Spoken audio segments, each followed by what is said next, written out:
നിങ്ങൾക്ക് ഓർമ്മയുണ്ടോ നമ്മളിവിടെ വയലിൽ വന്നിട്ട് പുല്ലെല്ലാം എത്ര പറിച്ചിനല്ലേ? ആ ഏഹ് പുല്ല് പറിച്ച് വെച്ചിട്ട് അത്ര പശുവിനെ നിങ്ങൾ പോറ്റിയതാ അല്ലേ? അതിന്റെ നടക്ക് എനിക്ക് ഗുരുവായൂർ പോകേണ്ടതിന് ഉണ്ടായിരുന്നു.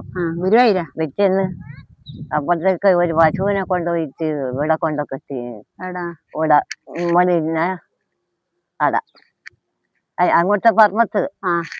എന്നിട്ട് നോക്കുമ്പോ ഒരു വാഴ മുഴുവനും അത് തിന്നു ഒരു കൊലയും എല്ലാം വെച്ച് തട്ടി. പിന്നെ നാളെ ഇതെങ്ങനെയാ ഗുരുവായൂർ പോവുക എന്നുള്ള ഒരു അച്ഛനും പറച്ചില്ല. ഞാൻ അവര് വന്നിട്ട് ചീത്ത പറയില്ല, ഒരു വാഴയും പോയി കൊലയും പോയി.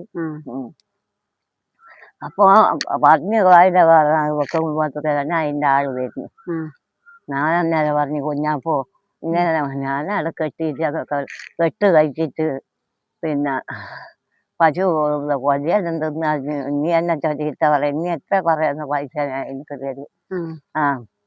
എന്ന് പറഞ്ഞാൽ കുറച്ച് സമാധാനമായി. ഓൻ പൈസ ഒന്നും വാങ്ങിയിട്ടില്ല കൊടുത്തിട്ട്.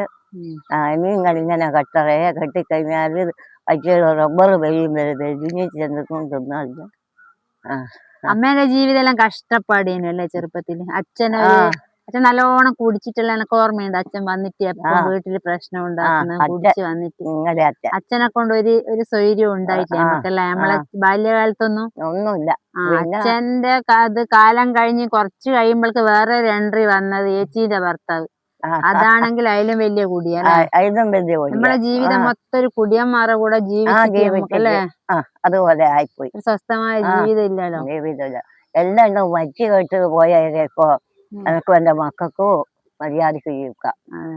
അച്ഛനും ചത്ത് മോളെ ഭർത്താവിന്റെ ചത്ത്. നമുക്ക് സാധാരണ എല്ലാരും പറയൂ, അയ്യോ കുഞ്ഞന്താട്ടനെ പറയുന്നു, രവിനെ പറയുന്നു, രവിയേച്ചിന്റെ ഭർത്താവ് എല്ലാരും ഇങ്ങനെ പറയുന്നവരിങ്ങനെ പറയും. പക്ഷെങ്കിൽ നമ്മളെ ജീവിതം അറിയുന്നില്ല. ഈ അണ്ടട്ടെന്ന് പറഞ്ഞ വലിയ കാര്യ. 3-4 മക്കളുണ്ടായിട്ട് പിന്നെ ഒന്നും നോക്കാണ്ട് അവിടെ ഇരുന്നിട്ട് ജീവിതം തീർത്തൊരു മനുഷ്യനാണ് നമ്മളെ അച്ഛൻ അല്ലേ? അതേ അനുഭവം തന്നെ ഏച്ചിക്കും വന്ന്.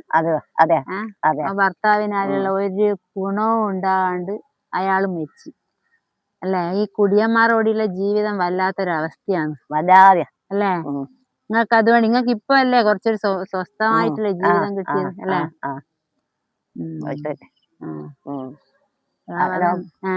അത് പോണ്ട് പണ്ട് ആദ്യമേ പോണേനു. അല്ലാതെ കഷ്ടപ്പാട്. അതാ പറയുന്നത്. അവരെല്ലാം ജീവിച്ച് കൊറേ ജീവിച്ച ശേഷം മരിച്ചത്. പിന്നെ ഇപ്പൊ വേറെ ഇപ്പൊ എന്തും ചെയ്യാൻ. ഇപ്പൊ ഇനിയുള്ള കാലങ്ങൾ സുഖത്തിൽ ജീവിക്കാം.